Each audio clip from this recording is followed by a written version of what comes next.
Hello everyone, welcome back to another coding tutorial. Today's video is real short. I'm just going to be showing you a couple of small Visual Studio Code tricks that I picked up along the way.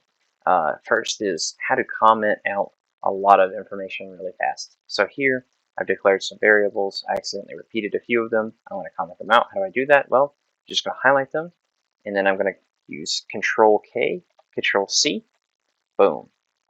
Your commands might be different if you're on a different operating system, but on Windows it's Control K, Control C. If you want to uncomment out, so as you can see here, Z and A are not repeats, so I want to uncomment them. I'll just go back Control K, Control U this time. So Control C, Control K, Control C to comment, Control K, Control U to uncomment.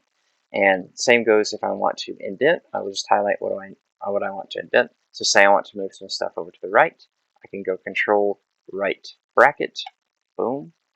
But I want to indent this to the left, highlight it, Control left bracket, highlight just what I want to move over, Control left bracket, boom. Everything is into place here. I've commented out my repeats, uncommented out the stuff that I want to include, and now my program is ready to rock and roll. I hope this helps you get a little bit better understanding of a few things that can help save you some time, a few shortcuts, if you will, in Visual Studio Code. Thank you for watching. Have a good one.